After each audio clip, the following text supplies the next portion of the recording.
Hi, and welcome to our webinar today, Creating a Marketing Budget. I'm Jenny Leiker, and this is Becky Howland with me, and we're both in the marketing department at Nextech. And we have a great presentation for you to show you the importance of planning a budget and how to get started on doing one. So, Becky, I'm so glad to have you here to talk about this today. So, getting started, I think probably most people have a good idea, but explain just a little bit what's a marketing budget? Well, as you said, I'm also very excited to talk about this because a marketing budget is so important in your business plan as a whole. I consider it a must.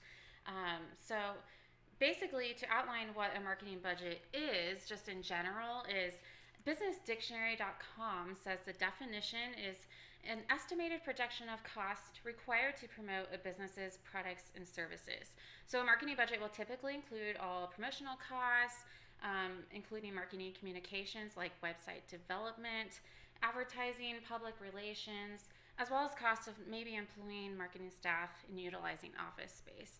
However, I will note in there, this is just a general guideline. It's just because the definition says that you have to include your employment of marketing staff in your budget, that's just a guideline. You don't have to do that. Some businesses do, some don't. Some include their employment in a whole separate budget for their business. So, just kind of a good general overview of what you might include in a marketing budget. Right. Just Okay. a guideline. All right, very good. So, just to kind of go over what you should or why you should have a marketing budget, I believe that if you don't have a marketing budget, you're going to have a lack of focus. Maybe you don't really know what works and what doesn't work. So your sales, for example, maybe you have a sales strategy, but you don't know if it's working or not because you haven't been tracking it or you haven't been using the right measurements to track it. That's definitely not effective. So having a marketing budget will help you just track those advertising methods, make sure things are working, and let's face it, times are changing, and so are advertising methods. That's true. And 20 years ago, we can all remember the kinds of choices you had when it came to advertising. Maybe some TV, maybe some radio, a little bit of print. And now there are so many amazing options available. We've got all the digital advertising and Facebook and even Snapchat campaigns. And there's so many places you can put your money. So you really need to keep track, right? That's true. And you mentioned 20 years ago. 20 years ago, you might not have even had the need for a marketing budget, but I mean, our nature and our environment these days is very competitive. A marketing budget is a necessity. That's right. I agree. So there are some steps before you even create your budget that you need to take. I kind of outlined them in 5 different steps.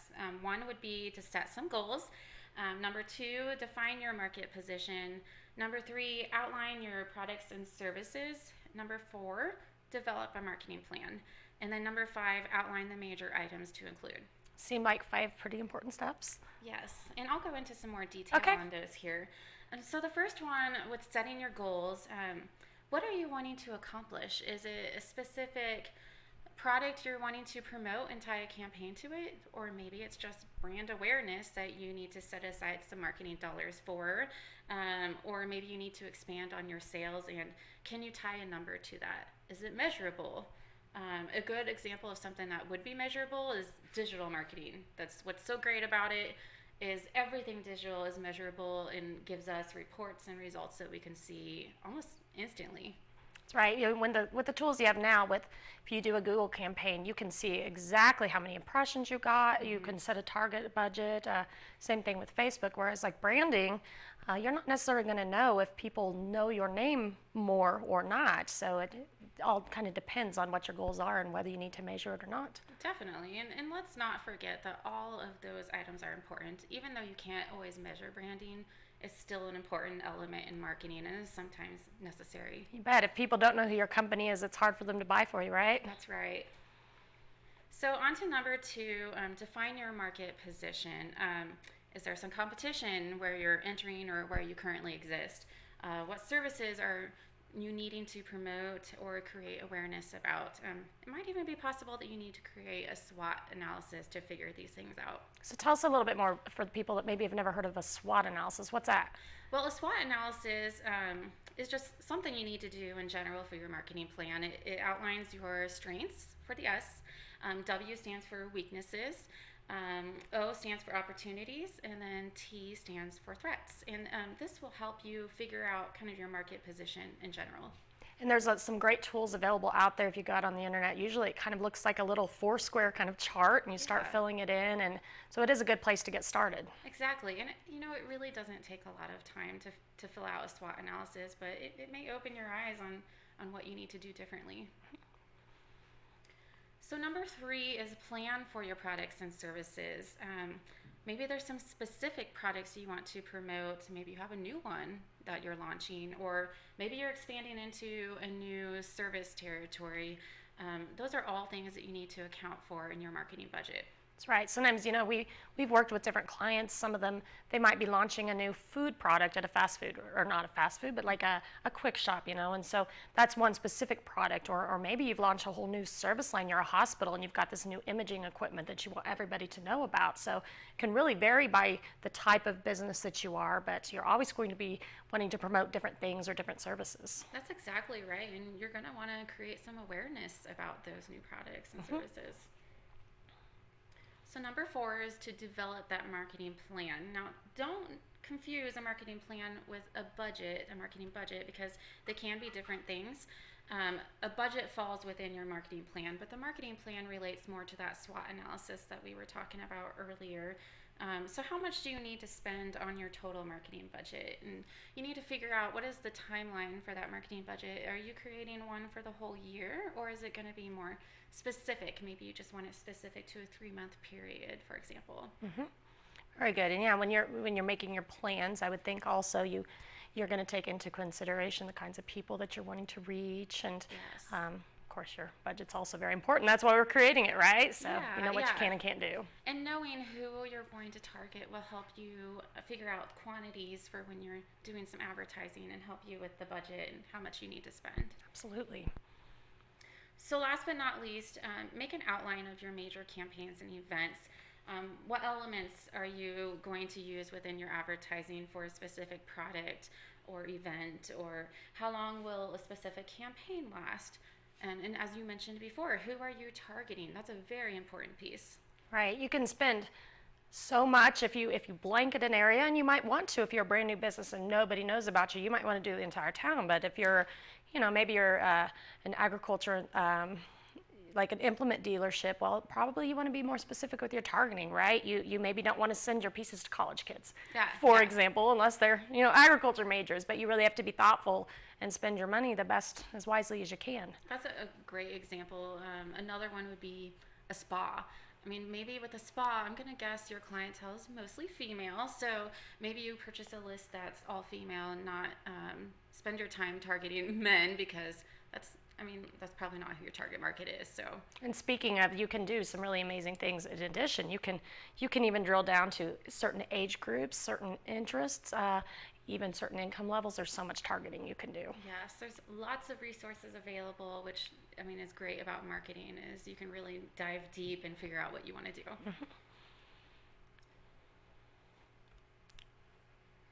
Okay, so just to talk about the elements and how you want to create your marketing budget. To start off with, what do you want to include? So you'll want printed materials. Obviously, you're going to have maybe some brochures or extra flyers and other literature. Some signage. Maybe you have store signage, or maybe you have some billboards out there. Digital signage. There's numerous opportunities for that. Events. Maybe there's a specific event you want to do for a large university in your area, or even maybe with your local high schools. There's all sorts of opportunities for that as well. Sponsorships is something you should definitely include in your budget. There's numerous organizations that might come to you, and you want to definitely budget for that and allow for some extra spending to support those organizations. That's something that we hear a lot from, and even us as Nextech being a business. We know that that's so important to the local community, but when you have a plan that kind of helps you maybe choose, because as much as we'd all like to donate to everyone, we can't. And so that's very important to know you're going to spend money on that, and to put it in there for it. Yeah, definitely. And then also any campaigns you want to run, maybe there's a promotion you want to throw out there, like a month free or any sort of campaign like that. Digital. You had mentioned this earlier, that digital is the new way, it seems. So definitely allocate some money for that, whether it's Google AdWords or your Facebook campaigns, whatever it may be. And then we mentioned, of course, new product launches or new areas you want to expand. You'll want to allocate dollars for that. That will definitely be needed. And then your spend, gosh, how do you know how much to spend? How do you know how much to set aside for your marketing budget? Well, studies have shown that if you're a small to medium business, you want to allocate an average of 6 to 10% of your projected revenue. So that's a good gauge to use. Now, if you're expanding into a new area or maybe you're launching a new product, you'll want to spend probably at least 20% of your projected revenue for that new area. And then just some elements that you want to include in your budget, and elements I like to include are the time frame. I mentioned if you want to break it down in quarters or if you want to do it for the whole year. Quantities will help you come up with your estimated costs, of course. And then I like to have a column in my budget for actual costs, because this will help me track throughout the year and see where I'm trending on my spend. And then, of course, a notes section, because that's always important, just to kind of give you some little reminders. Absolutely.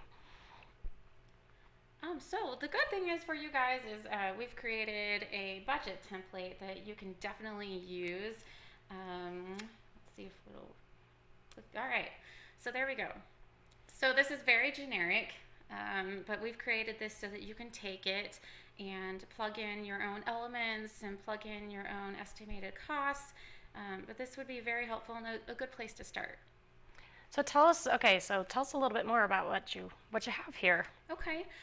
So the way I like to start budgets is there's always things that happen throughout the whole year that maybe there's not necessarily a specific place it belongs in the budget. So I like to place those right at the top because those are probably the things I'm going to visit most often. An example of that would be an organization sponsorship. Those requests are going to come in all year long. So I think that belongs right at the top where you're going to be able to see that right away when you go into your budget. Another example would be a newsletter. Maybe you do a monthly newsletter. So definitely that's something consistently happening. Got your chamber activities. We definitely recommend being involved in your local chamber, yes. And there's opportunities that come out all throughout the year. So that'd be another good example. You've got some different print ads in there, and of course your ads, whether it be in, if you do directory ads, and that's something that comes up throughout the year, or just a lot of different examples, right, of things that you might not be able to pinpoint a certain time that they happen. Yeah, and as I mentioned before, you don't have to stick with these. You're welcome to plug in whatever elements you have. These are just great examples, and maybe some things you might not have thought of before. So just use this as a guideline or a basis. Also, I can kind of scroll down here. I also like to break things down into quarter if it is specific to that quarter. For example, maybe each quarter you have a promotional campaign. You switch out every 3 months, you run a new campaign. So I like to place those in every single quarter so you can track those separately, because you're probably going to be doing a different mixture of direct mail and radio and TV for each of those campaigns. Or you might even do something monthly. Maybe, if you are some kind of a retail shop, this month you're going to focus on sweaters, and the next month it's going, so yeah, and that's what's great about this. It's so customizable. Yeah, and that's actually a great example because depending on which industry you're in, it might depend on how often you change out your promotions. Definitely. Also, I listed a customer survey, and the reason why I put that in first quarter is it might happen in first quarter, but of course you can move that to whichever quarter you want. But I think customer surveys are important to do because you want your customers' feedback. You want to know if you need to improve anything. And what's great now, if you have a good email list built up of your customers, is it costs almost nothing to send out an email survey, and it is very valuable feedback. Right. And then on to quarter two. One example in here is post-prom. Proms usually are typically happening in April or May, so that's going to happen in second quarter, and there's a lot of proms in the area that they might come to you for sponsorships, so that's a good one to have. things that you know are going to come up, or maybe the fair or something like that, things that come up in your community year after year. Definitely, if you start tracking them, it's going to help you the next year do a better job with your costs. That's right. And something that might come up in third quarter are some parades, maybe homecoming parades or different summer events late in third quarter that might come up. So, like you said, they're things you want to allocate marketing dollars for. And then, of course, fourth quarter, you might have some holiday open house or maybe holiday treats or something that you do that you want to set aside some dollars for. I think this is such a useful tool. Now, you've got the different color coding. What's the yellow area for again? Yeah, I like to color code things because it just kind of helps me visually to see things where they need to be placed. So as you can see, the first column there is the notes. As I mentioned earlier, I like to have notes. Maybe I need to make a little reminder for myself. The second column is your promotion, just your major item that you have listed. The description and the media is going to be each element that you're going to use to advertise that. And then the darker gray over here is your price, your quantity, and then your total price. Definitely an important thing. That's just estimates, of course, but try to get your estimates as close to true costs as you can, because if you don't, it's going to throw you way off. And then, as you were asking, the yellow column, that's your actual spend. This is very useful. This is what you're going to update as you visit your budget periodically. You want to see where you're trending throughout the year and make sure you're still on the path that you want it to be on. And then also just to keep you reminded of things maybe you would have forgotten throughout the year. And once you've updated that, the next year, it's even easier to make your budget, isn't it? You know what you spent last year, maybe there's some things you didn't do at all. You thought you would, you wouldn't. Well, the next year you can leave them out, and so very important to keep it updated. Yeah, and I like that point that you made, because if you do this once, it makes the next year and the next year and the next year so much easier. It really makes it painless.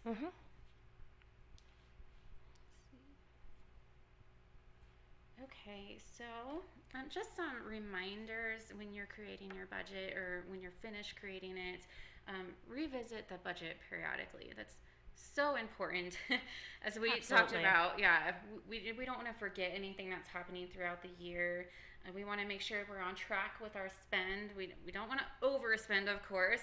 Or maybe you find out that, hey, I have a little bit of extra money in the budget. I didn't spend as much as I thought, and then maybe you could use it for something special towards the end of the year. And then make the updates to it. I mean, it's not going to do you any good if you don't put the actuals in there. You definitely need to keep track of that. And then that last one, just it helps you stay on track with your projects and your spending.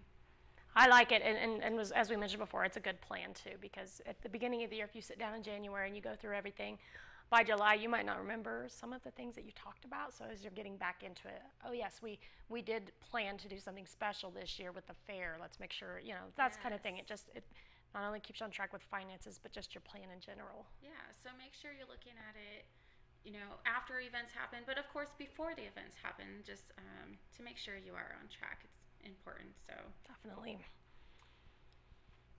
Well, Becky, this was all really great information, and it really is one of those things that once you get started, the first year might be a little challenging, but it gets easier year after year, and it's really going to be a useful tool for you. And the cool thing about this template that you made is everybody that attends today gets to have a free download. It'll get sent by email, right? Yes, thank you, because I forgot to mention that. It will be emailed to everybody after this webinar, so it'll be right there in your inbox. And then it should also be available online for those of you that maybe watch us a little bit later. Well, if you want to learn more about any way that Nextech can help you with your advertising, you can definitely visit us online, and you can see our URL here, nextech.com/advertising. Or if you just want to call and visit with us, ask us some questions, the phone number is there as well. You're also welcome to visit any of our other webinars. We've done quite a few about advertising now, and there's just so much to it, and it just makes such a difference. So make sure you check those out as well. Well, Becky, this was great information. Thank you so much for sharing all this with us today. Thank you for having me. All right, well, hopefully we'll see you at the next webinar.